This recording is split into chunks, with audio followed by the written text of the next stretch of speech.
Hey y'all, my name is Devin and today we're gonna make some foam guns. Alright, so making a gun is easy. First you're gonna need a mold. Basically you take a prop gun, you pour a bunch of silicone over. I made another video where I show you how to do it with an axe. Same deal, this is a mold I made out of a gun that Joe let me borrow. Thanks Joe. Always practice gun safety. Next, you're gonna need the material you're gonna make it out of. For this one, I'm using Flex Foam at 14, which is basically, it's a liquid foam. When you put it together, it expands, it hardens, it becomes a soft foam gun. It's delicious. However, this crap cures like a marshmallow. So, in order to offset the white color that's gonna be, you're gonna need some pigment. Keep in mind, if you get the trial type like I did, the containers suck, and so they will leak everywhere. So that's where you get some gloves. These are some cheap ones I got from Daiso. You're gonna need something to mix it in, so make sure you grab some cups and some stir sticks. And let's get started. Step 1, take some ease release, which is basically like Pam for when you're cooking. You spray it inside your mold, and then make sure that stuff doesn't stick to it. That's pretty much it. Now that you sprayed the mold and got it all nice and lubed up, you're gonna create a little sandwich using some wood or whatever else like is flat and will spread all the pressure evenly, and your straps. Now that you're strapped up, position it and get ready for the liquid.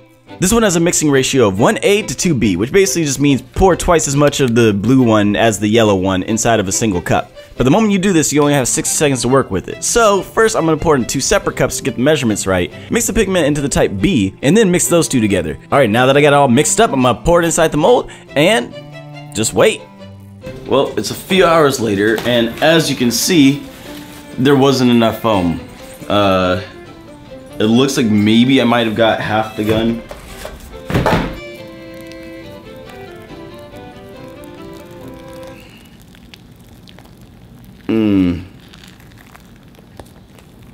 That's bad. Alright, so judging by the fact that it's all sticky and stuff still, that means that I got the mixing ratios wrong, so there wasn't enough proper catalyst, and like that just looks disgusting.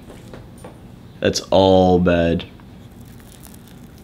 It should not feel like this. See, it's stuck to my... Now I'll just clean out the mold, and I guess I'll try to use another foam that I have. We're switching over to foam at 10, which is extremely rigid, a little like frail, but also kind of dangerous. It can get really sharp and it hurts. But whatever, I want to make something. So we're gonna use this real quick because otherwise I don't have that much use for this one, to be honest. So yeah, this is gonna be expedited.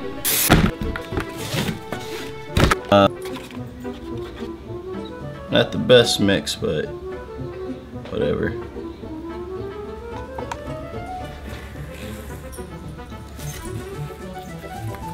Oh no! Oh no! What do I do? What do I do? Oh, that's a lot. Can I scoot it back in? This is why you wear your apron, everyone. This is a bad idea. Let me get someone to catch it. Hopefully that'll work. It's really warm, which means it's kicking, which is good. Oh crap, check this out. Oh crap, here it comes. Nope, need to plug it. Shouldn't have taken off my gloves. I'm dumb. Wait, I can... it's squeezing out the bottom.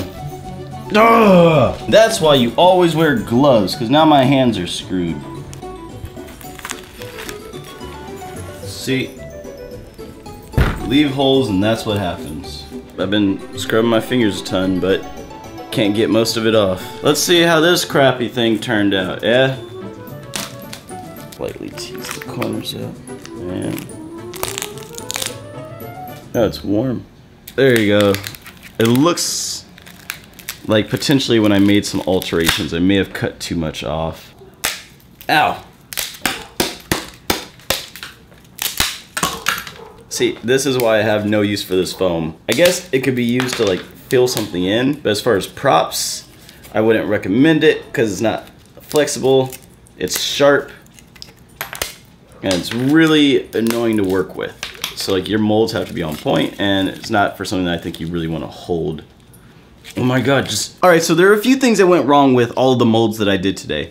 So first of all, when I was trimming and trying to fix up the mold, I guess I probably cut the mold wall too much, which created an opening, which is why all of this, like this is a lot of foam seeped out. So it won't be possible for me to do the back pressure.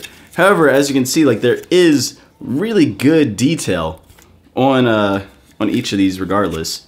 and they're pretty sturdy.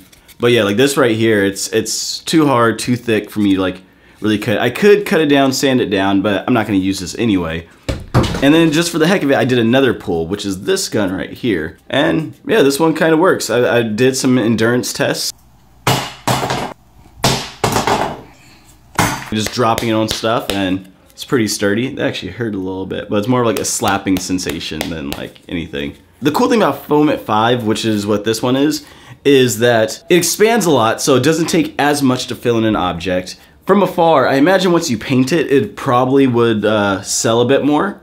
But my mold's just not that good right now, so I need to make a new mold. I think if you need to replicate a ton of guns and you want a bunch of non-functioning ones and stuff of that nature, even one that you could drop that also won't bend, I think this is good. Like the thickness of the gun makes a huge difference, because I also use the same foam on the project I did with Julie's on, and since it was a blade, it snapped.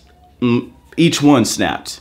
So I think for something like this where it's a pistol, it works out. But I think it has its usages, but since I want to focus a little bit more on stunt props you can actually like swing and possibly make contact with without anyone getting seriously injured, I probably will shy away from this. Overall, it was a good experience. I got to burn through most of my materials. Like, I'm pretty much all out of the foam and rubbers that I use, so I'll need to order some more eventually. Yeah. I should come out with some merch, huh? Would you guys like merch? If I made like KidHaru shirts and hats and things of that nature, or possibly even sold some of these props. What do you guys think? Anyway, if you haven't already, be sure to subscribe, click that like button, leave a comment down below as to what you'd like to see me make, and I think I'm gonna also start playing with 3D printing and stuff a bit. So, I'll catch you guys next week. Alright, bye.